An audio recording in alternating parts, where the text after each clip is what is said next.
पाकिस्तान के कट्टर मुस्लिम संगठनों ने एक बार फिर से सिख समुदाय की भावनाओं को ठेस पहुंचाने की कोशिश की है। कट्टरपंथियों ने लाहौर में महाराजा रणजीत सिंह की मूर्ति तोड़ दी है।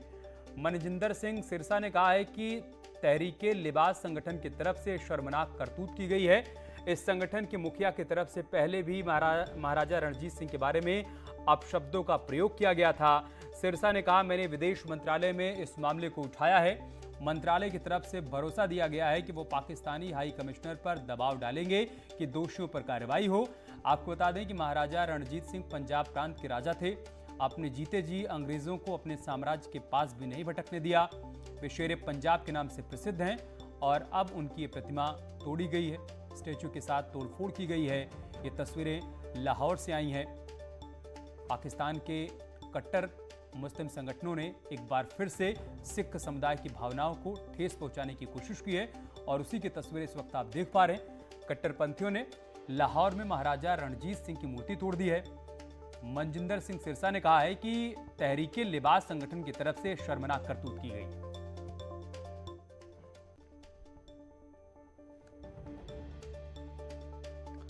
और इस बीच एक और बड़ी खबर आ रही है। विधान परिषद में एसपी ने हंगामा कर दिया है। बड़ी खबर लखनऊ से।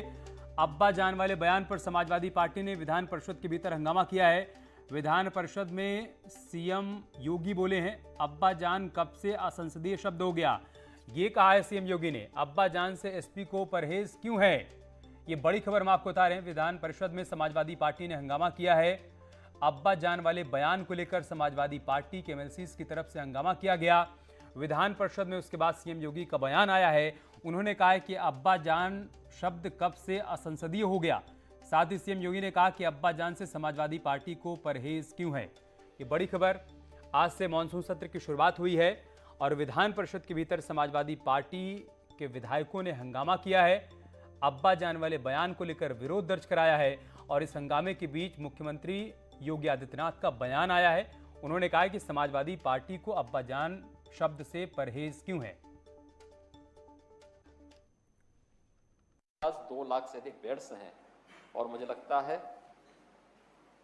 होम आइसोलेशन चूंकि अलाउ किया गया, इसलिए L1 फैसिलिटी के बेड्स में हमारे पास ऑक्सीजन नहीं थे, लेकिन L2 के कुछ बेड्स में और L3 के जितने भी बेड्स थे उनमें हम लोगों ने ऑक्सीजन की सुविधा उपलब्ध करवाई और प्रदेश के अंदर हम लोगों ने तेजी के साथ इसका विस्तार किया।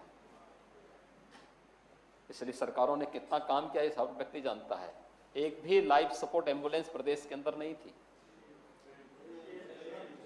हमारी सरकार आने के बाद हर जनपद में 5 से 6, बड़े जनपदों में और छोटे जनपदों में 3 से 4 लाइफ सपोर्ट एम्बुलेंसेस उपलब्ध करवाई गई। इसी लाइफ सपोर्ट एम्बुलेंसेस के माध्यम से लोगों के जीवन रक्षा के कार्यक्रम को आगे बढ़ाया गया। 108 और 102 की एम्बुलेंस कोई अपने घर से लेके नहीं आया है। ये एनएचएम का पैसा है और एनएचएम का पैसा नेशनल हेल्थ मिशन के पैसे से इस कार्यक्रम को आगे बढ़ाया गया है और ये अभियान सफलतापूर्वक उसी तर्ज पर आगे बढ़ रहा है। इसी प्रकार से हेल्थ इंफ्रास्ट्रक्चर के लिए राज्य के अंदर बहुत सारी सरकारें आई होंगी। 1947 के बाद से लेकर के इस देश के अंदर 1989 तक एक पार्टी ने बहुत दिनों तक शासन किया। इसके बाद भी परिवारों की सत्ता प्रदेश के अंदर आने लग गई थी और 1947 से 2016 तक केवल 12 गवर्नमेंट मेडिकल कॉलेज प्रदेश के अंदर बन पाए थे और आज हम लोग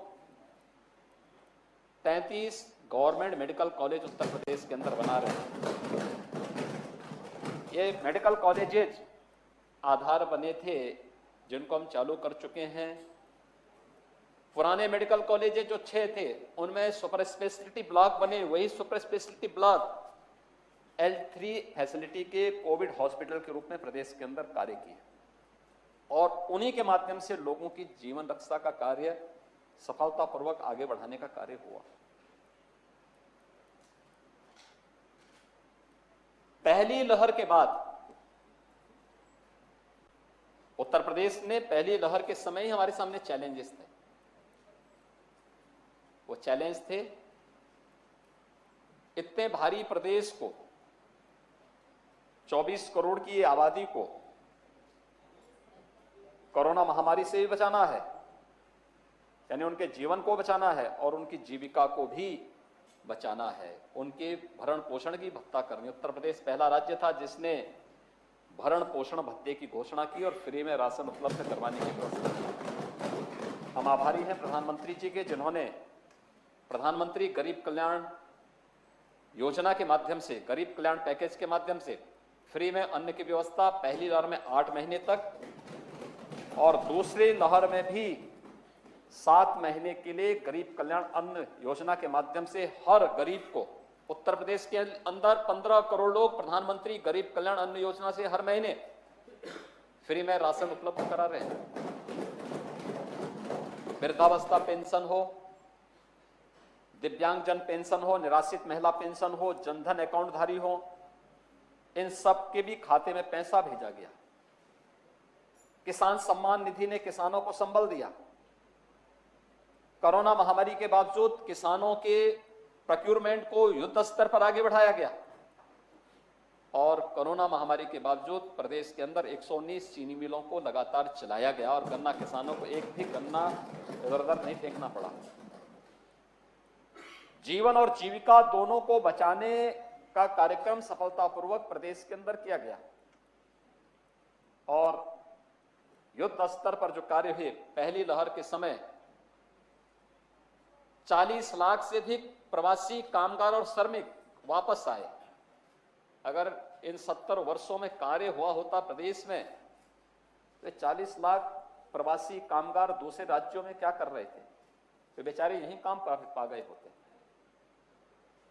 ये जीता जागता उदाहरण है अकर्मण्यता का, बेईमानी और भ्रष्टाचार का, कि उन लोगों को अपने घर में, अपने गांव में, अपने जनपद में, अपने प्रदेश में कार्य नहीं मिला, उनको दूसरी जगह जाने के लिए मजबूर होना पड़ा था। कोरोना में जब वापस आए, केवल उत्तर प्रदेश का ही नहीं, उत्तर प्रदेश होते हुए जाने वाले जितने भी लोग थे, हर व्यक्ति एक ही बात कहता था, बस उत्तर प्रदेश की बाउंड्री में हम पहुंच जाए।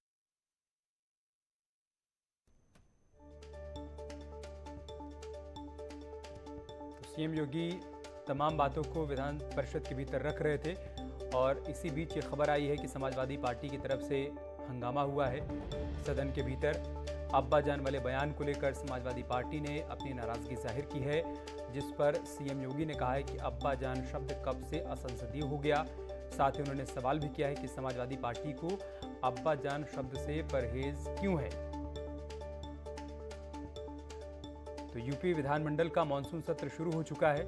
आज सत्र की शुरुआत से पहले सदन के बाहर समाजवादी पार्टी और कांग्रेस का हंगामा देखने को मिला। सरकार को घेरने की कोशिश की गई और अब जबकि विधान परिषद के भीतर सीएम योगी तमाम मसलों पर सरकार की तरफ से बात रख रहे हैं, कोरोना काल में सरकार की तरफ से जो कदम उठाए गए उसका जिक्र कर रहे हैं, इसी बीच ये खबर सामने आई है कि समाजवादी पार्टी के विधायकों ने विधान परिषद के भीतर जोरदार हंगामा किया है। अब्बा जान वाले बयान को लेकर विरोध दर्ज कराया है और समाजवादी पार्टी के हंगामे पर सीएम योगी आदित्यनाथ ने जवाब भी दिया है। उन्होंने सवाल किया है कि अब्बा जान शब्द असंसदीय कब से हो गया। साथ ही उन्होंने समाजवादी पार्टी से ये भी सवाल किया कि एसपी को अब्बा जान शब्द से परहेज क्यों है।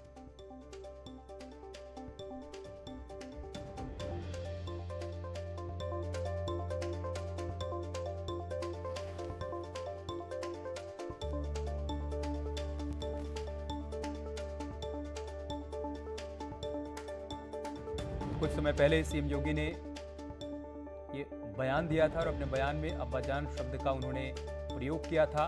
उसी को लेकर अखिलेश यादव ने पहले भी विरोध दर्ज कराया था और आज जबकि मानसून सत्र की शुरुआत हुई है तब समाजवादी पार्टी के विधायकों की तरफ से भी विरोध दर्ज कराया गया है। सदन के भीतर विधान परिषद में एसपी एमएलसीज ने हंगामा किया है, अब्बा जान वाले बयान पर अपना विरोध दर्ज कराया है।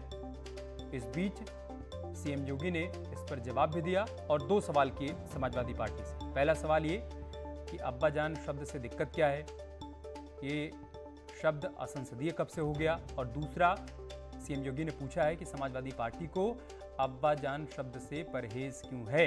हालांकि इन सब के बीच सीएम योगी ने इस कोरोना काल में सरकार की तरफ से जो कदम उठाए गए, फिर चाहे वो टेस्टिंग को लेकर हो, वैक्सीनेशन को लेकर हो, या फिर लोगों का जीवन और जीविका दोनों सुनिश्चित रहे, उसको लेकर सरकार की तरफ से जो भी कदम उठाए गए, उन तमाम बातों का सीएम योगी ने जिक्र किया। उन्होंने कहा कि केंद्र और राज्य सरकार की मदद से हर किसी तक हर संभव मदद पहुंचाई गई।